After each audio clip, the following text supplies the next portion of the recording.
नमस्कार मित्रों, आर्य टीवी के इस आध्यात्मिक चैनल पर आपका पुनः विनम्र स्वागत है। आज के इस नए एपिसोड में हम मनाचे श्लोक के 189वें श्लोक का विवेचन और भावार्थ सुनेंगे। तो आइए शुरू करते हैं आज का एपिसोड। आज का श्लोक इस प्रकार है। मही निर्मिली देव तो ओळखावा, जया पाहता मोक्ष तत्काळ जीवा, तया निर्गुणा लागी गुणी पहावे, परिसंग सोडून सुखे राहावे। मराठी भावार्थ ऐकूया। जे पूर्णतः निर्मळ, पवित्र आणि दोषरहित आहे तोच खरा परमेश्वर आहे असे ओळखले पाहिजे। ज्याला पाहताच जीवाला तत्काळ मोक्षाची अनुभूती होते तोच ईश्वर होय। त्या निर्गुण परमेश्वराला जाणण्यासाठी विवेकी अर्थात गुणी असावे लागते, पण त्यासाठी संसारातील वाईट संगती सोडून शांत आणि आनंदी जीवन जगावे। आइए हिंदी भावार्थ सुनते हैं। जो पूर्णतः पवित्र और निर्मल है वही सच्चा परमेश्वर है। जिसे देखते ही जीव को तुरंत मोक्ष की अनुभूति हो वही वास्तविक ईश्वर है। उस निर्गुण परमात्मा को पाने के लिए विवेकपूर्ण अर्थात गुणी होना आवश्यक है, लेकिन बुरी संगति छोड़कर सुखपूर्वक जीवन जीना चाहिए। आइए विवेचन सुनते हैं। प्रथम पद देखते हैं कि मही निर्मली देव तो ओळखावा। इसमें आत्मज्ञान, ईश्वर की पहचान और मोक्ष प्राप्ति पर गहन चिंतन है। रामदास स्वामी कहते हैं कि जब मनुष्य अपनी अंतरात्मा को निर्मल कर लेता है तभी वह ईश्वर को पहचान सकता है। मही निर्मली, इसका तात्पर्य है मन, चित्त और आत्मा की पूर्ण निर्मलता। यह निर्मलता केवल बाह्य स्वच्छता तक सीमित नहीं है, बल्कि आंतरिक शुद्धता पर अधिक बल देती है। आत्मा की निर्मलता का अर्थ है वासनाओं से मुक्त होना। मन का संतुलन, क्रोध, लोभ, मोह, अहंकार, इन विकारों से मुक्त मन ही निर्मल मन कहलाता है।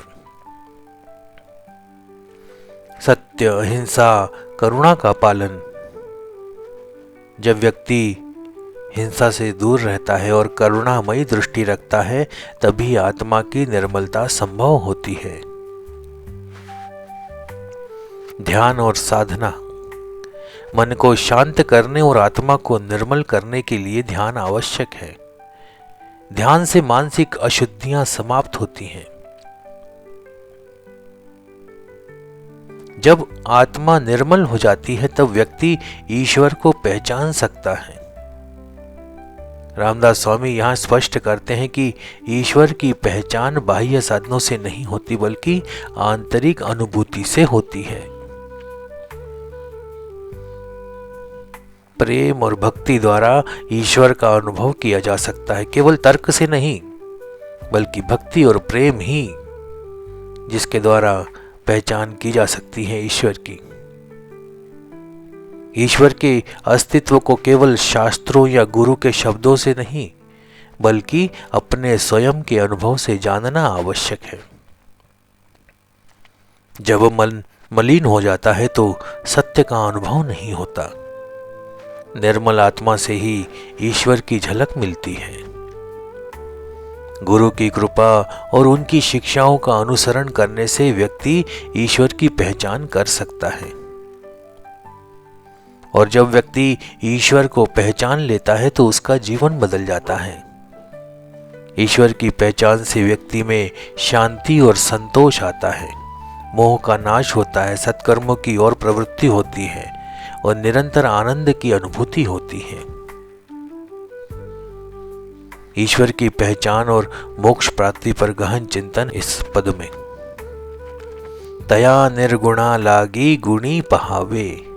रामदास स्वामी यहाँ ये बता रहे हैं कि निर्गुण अर्थात अव्यक्त निराकार निर्गुण परब्रह्म को प्राप्त करने के लिए गुणी अर्थात सद्गुणों से संपन्न योग बनना आवश्यक है। जो व्यक्ति परम तत्व निर्गुण ब्रह्म की अनुभूति करना चाहता है, उसे पहले अपने भीतर के गुणों का विकास करना होगा। ये गुण हैं सत्संग, अध्ययन, साधना, भक्ति, सेवा, धैर्य, विवेक और आत्म संयम। बिना गुणों के निर्गुण को समझ पाना असंभव है। निर्गुण की अनुभूति सीधी नहीं हो सकती, क्योंकि निर्गुण न तो देखा जा सकता है और न ही मन बुद्धि से समझा जा सकता है। लेकिन यदि मनुष्य अपने जीवन में उचित गुणों को धारण करता है तो धीरे धीरे वह अपने अहंकार, अज्ञान और मोह से मुक्त होकर उच्च अवस्था तक पहुंच सकता है। उदाहरण के लिए देखें तो संगीत साधना में गुरुकुल परंपरा। एक संगीत साधक यदि सीधे ही उच्च कोटि का संगीत गाना चाहे तो संभव नहीं होगा। पहले उसे धैर्य पूर्वक रियाज करना होगा, गुरु की सेवा करनी होगी, सात्विक जीवन जीना होगा और अपने अंदर सुरों की समझ विकसित करनी होगी। केवल अभ्यास और आत्मनियंत्रण के द्वारा ही उस स्तर तक पहुंचा जा सकता है जहां संगीत में उसकी आत्मा रम सके। यदि कोई किसान बिना खेत जोते, बिना बीज डाले, बिना पानी और खाद डाले फसल की अपेक्षा करे तो यह संभव नहीं है, क्योंकि पहले योग्य तरीके से खेती करनी होगी, फसल उगाकर तैयार करनी होगी। उसी प्रकार आध्यात्मिक जीवन में भी पहले स्वयं को योग्य बनाना पड़ता है, तभी सच्ची अनुभूति होती है।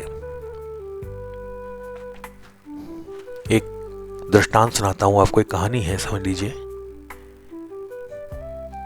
ये एक संत और उसके जिज्ञासु शिष्य की कहानी है। एक बार एक जिज्ञासु शिष्य ने एक संत से पूछा, गुरुदेव, मैं ईश्वर को जानना चाहता हूं, मुझे क्या करना चाहिए? संत ने उसे एक खाली घड़ा दिया और कहा, इसे जल से भरकर ले आओ। शिष्य जब घड़ा लेकर जल भरने गया तो देखा कि घड़े में कई छेद थे जिससे पानी बाहर आ रहा था। शिष्य वापस आकर बोला, गुरुदेव, यह घड़ा जल नहीं रख सकता क्योंकि इसमें छेद है। संत मुस्कुराए और बोले, ठीक वैसे ही जब तक तुम्हारे अंदर लोभ, अहंकार, क्रोध, मोह, आलस्य के छेद हैं, तब तक ईश्वर का अनुभव नहीं टिक सकता। पहले इन छेदों को भरो, यानी अपने अंदर गुणों का विकास करो, फिर तुम ईश्वर निर्गुण ब्रह्म की अनुभूति कर पाओगे। अंतिम पद देखें तो परिसंग सोडूनि सुखे रहावे। परिसंग मतलब परीक्षा, मोह, संघर्ष, साधनाएं, सांसारिक बाधाएं। सोडूनी मतलब छोड़कर, मुक्त होकर, सुखे रहावे मतलब आनंद पूर्वक, शांति पूर्वक जीवन बिताना। अर्थात जीवन में अनावश्यक क्लेश, प्रतिस्पर्धा, लोभ, मोह और व्यर्थ की चिंता छोड़कर यदि मनुष्य संतोष पूर्वक रहे तो वास्तविक सुख की प्राप्ति संभव है। मनुष्य के जीवन में कई तरह की परीक्षाएं, चैलेंजेस आते हैं।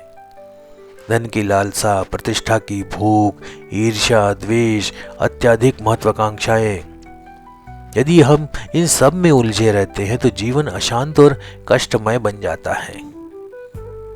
रामदास स्वामी हमें यह उपदेश देते हैं कि इन अनावश्यक संघर्षों से बचकर सच्चे से सुख का मार्ग अपनाना चाहिए। जो व्यक्ति सांसारिक मोह में फंस जाता है वह कभी भी शांति नहीं पा सकता। उदाहरण के लिए यदि कोई व्यापारी केवल धन उदाहरण के लिए, यदि कोई व्यापारी केवल धन संपत्ति कमाने के पीछे भागता रहे और कभी संतोष न करे तो वो जीवन भर दुखी ही रहेगा। इसके विपरीत जो संतोष रखता है वह कम संसाधनों में भी सुखी रह सकता है। आज के समय में लोग दूसरों से आगे निकलने के लिए अनावश्यक प्रतियोगिता में पड़ जाते हैं। यदि हम अपने स्वभाव और योग्यता के अनुसार कार्य करें तो संतोष और आनंद दोनों मिलता है।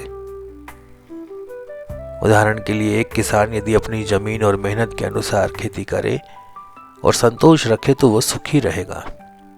लेकिन यदि वह दूसरों की बड़ी खेती देखकर ईर्ष्या करने लगे तो उसका मन अशांत हो जाएगा, क्योंकि अहंकार और ईर्ष्या मनुष्य को दुखी बनाते हैं। एक राजा जो अपनी शक्ति और साम्राज्य के विस्तार में ही व्यस्त रहता है कभी संतुष्टि प्राप्त कर ही नहीं सकता। किंतु एक संत जो केवल आत्मज्ञान और परोपकार में लगा रहता है उसे सच्चा सुख प्राप्त होता है। तो मित्रों, आज का विवेचन अपन यही समाप्त करते हैं। मिलते हैं अगले एपिसोड में एक नए श्लोक उसके विवेचन के साथ। अगर आपको हमारे वीडियो पसंद आ रहे हैं तो इसे लाइक करें, इष्ट मित्रों के साथ शेयर भी करें। चैनल को अभी तक आपने सब्सक्राइब नहीं किया है तो मेरा आपसे विनम्र अनुरोध है कि कृपया इसे अवश्य सब्सक्राइब करें, ताकि आने वाले वीडियो की नोटिफिकेशन आपको समय पर प्राप्त हो सके। तो मिलते हैं अगले एपिसोड में। तब तक के लिए जय जय रघुवीर समर्थ। नमस्कार।